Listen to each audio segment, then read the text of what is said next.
Binomial nomenclature. ठीक है, तो बाइनोमियल नोमेनक्लेचर मतलब बाई मतलब दो, तो यहाँ पे जो साइंटिफिक नेम हम देंगे वो कैसा होना चाहिए, 2 वर्ड्स से बना हुआ होना चाहिए। और इसके अंदर हमने पहले भी डिस्कस किया है कि जो पहला नेम यहाँ पे होता है वो जेनेरिक नेम होता है, जीनस को रिप्रेजेंट करता है, और जो दूसरा नेम होगा यहाँ पे वो स्पेसिफिक नेम होता है जो कि स्पीशीज़ को रिप्रेजेंट करता है। अब यहाँ पे कुछ रूल्स रेगुलेशन है ना। पहला तो हमने बता दिया कि 2 वर्ड से बना हुआ होगा, ठीक है। पहला नेम जो है वो जीनस को रिप्रेजेंट करेगा, दूसरा नेम जो है वो किसको, स्पीशीज़ को रिप्रेजेंट करेगा, और इसके साथ में जो जेनेरिक नेम होगा और स्पेसिफिक नेम होगा। अगर इसको ये हैंड रिटन है तो इसमें आपको वर्ड्स को अलग अलग अंडरलाइन करना पड़ेगा, है ना, अलग अलग अंडरलाइन यहाँ पे करना है। अगर यही चीज़ आप टाइप फॉर्म में ले रहे हैं, जैसे कि आप मान लीजिए कंप्यूटर पे टाइप कर रहे हैं, तो उस केस में इसको इटैलिक में लिखा जाएगा। इटैलिक एक फ़ॉन्ट होता है जिसमें कि थोड़ा सा टिल्टेड फ़ॉन्ट्स होते हैं, है ना, तो इटैलिक में इसको अगर टाइप फॉर्म में तो इटैलिक, और अगर हाथ से लिखा गया है तो आपको इसको क्या करना है, अंडरलाइन करना है, ठीक है। तीसरा यहाँ पे जो रूल है वो ये है कि जो जेनेरिक नेम होगा उसका फर्स्ट जो अल्फ़ाबेट होगा उसको कैपिटल में लिखना है, और जो बाकी का पूरा है वो सब स्मॉल में रहेगा, है ना, चाहे वो स्पेसिफिक नेम का भी पहला अल्फ़ाबेट क्यों ना हो, सारा का सारा आपका स्मॉल लेटर में आएगा, और सिर्फ जेनेरिक नेम का फर्स्ट अल्फ़ाबेट जो है वो कैपिटल में आएगा। तो ये कुछ रूल्स हैं। अगर मान लीजिए यहाँ पे सब स्पीशीज़ भी अवेलेबल हैं, सब स्पीशीज़ हैं, किसी स्पीशीज़ के अंदर और भी उसकी कैटेगरीज बनाई गई हैं, तो यहाँ पे इसको हम 3 नाम देते हैं, है ना, जैसे कि मान लीजिए होमो सेपियंस सेपियंस। तो यहाँ पे जो थर्ड नेम होगा, 2 के अलावा थर्ड नेम भी होगा, ठीक है, और वो थर्ड नेम सब स्पीशीज़ को रिप्रेजेंट करेगा, तो इसको हम ट्राइनोमियल नोमेनक्लेचर कहते हैं, ठीक है। तो ये तो बात हुई बाइनोमियल नोमेनक्लेचर की जो कि यूज़ किया जाता है। अब हम यहाँ पे बात करेंगे कि किस तरह से इसको क्लासीफाई करना है, ठीक है। तो क्लासीफाई करने के लिए हम क्या करते हैं, एक टेक्सोनोमिक हायरार्की, टेक्सोनोमिक कैटेगरीज को यहाँ पे हम यूज़ करते हैं।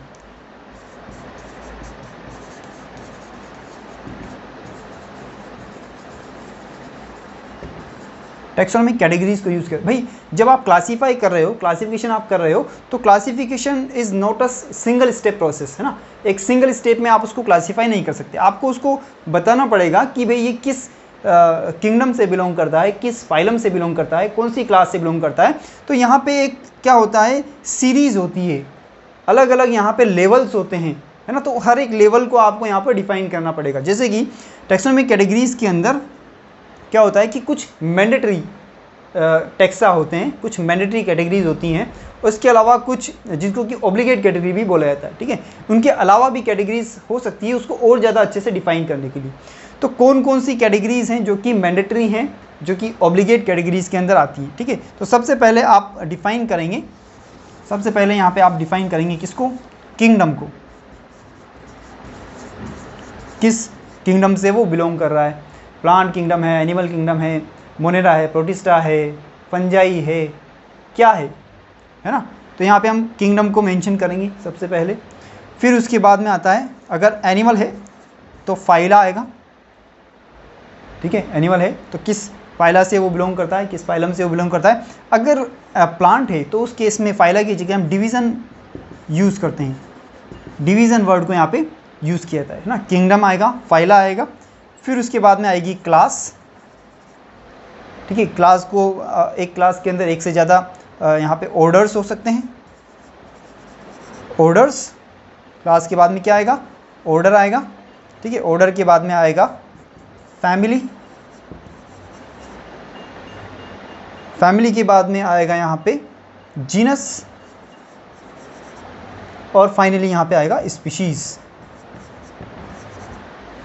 ठीक है। तो ये जो है 1 2 3 4 5 6 7 जो हैं क्या हैं आपके मैंडेटरी कैटेगरीज हैं, मैंडेटरी टेक्सा है ना। हर एक ये अपने आप में एक टेक्सा है, जीनस अपने आप में एक टेक्सा है, family is 1 taxa, order is 1 taxa. तो ये हर एक लेवल पे जो हैं ये अलग अलग टेक्सा हैं, अलग अलग कैटेगरीज हैं, है ना। तो ये एक सीक्वेंस में है, इसलिए हम इसको हायरार्की बोलते हैं, हायरार्की में अरेंज होते हैं ये, है ना। जैसे कि सबसे बड़ा टेक्सा जो है वो किंगडम है, उससे छोटा फाइला है, उससे छोटी क्लास है। तो एक किंगडम में एक से ज़्यादा, एक किंगडम में क्या होते हैं, कई सारे फाइला होते हैं, एक फाइला में कई सारी क्लासेस होती हैं, एक क्लास में कई सारे ऑर्डर होते हैं, है ना, एक ऑर्डर में कई सारी फैमिलीज होती हैं, एक फैमिली में कई सारे जीनस होंगे, और एक जीनस में एक से ज़्यादा या दो से ज़्यादा स्पीशीज़ हो सकती हैं, ठीक है। तो ये तो बात हुई अपने हायरार्की की। अब ये किस बेसिस पे है कि ये जो है कितने इसमें सिमिलरिटीज़ एंड डिफरेंसेस पाए जाते हैं, उसके बेसिस पे हमने इसको बनाया है, ठीक है। जैसे कि अगर आप बात करें स्पीशीज़ की, अगर एक ही स्पीशीज़ के मेंबर हैं तो वो जो है सबसे ज़्यादा सिमिलरिटीज़ या सबसे ज़्यादा कैरेक्टर्स जो हैं उनको शेयर करेंगी। जैसे जैसे आप ऊपर जाते हैं, है ना, तो यहाँ पे सिमिलरिटीज़ जो है वो कम होती जाती है, ठीक है। जैसे कि मैं बात करूँ प्लांट किंगडम और एनिमल किंगडम एक दूसरे से थोड़े डिफरेंट है, अलग अलग हैं।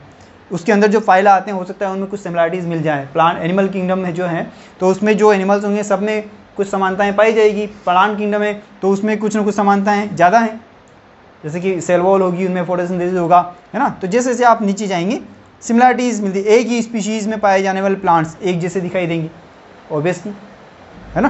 तो ये जो है हमारी बात होती है। अब इसके बाद नेक्स्ट लेक्चर में हम बात करेंगे एक दो लेक्चर हमारे हैं जिसमें कि बेसिक कंसेप्ट अभी बचे हुए हैं। तो नेक्स्ट लेक्चर में हम बात करने वाले हैं टैक्सोनॉमिकल एड्स, AIDS, वर्गीकरण में सहायता करने वाले कौन से मेथड्स, कौन से टूल्स हैं जिनकी हेल्प से हम टैक्सोनॉमी को स्टडी करते हैं, ठीक है। तो इसको हम नेक्स्ट लेक्चर में पढ़ेंगे। Thank you.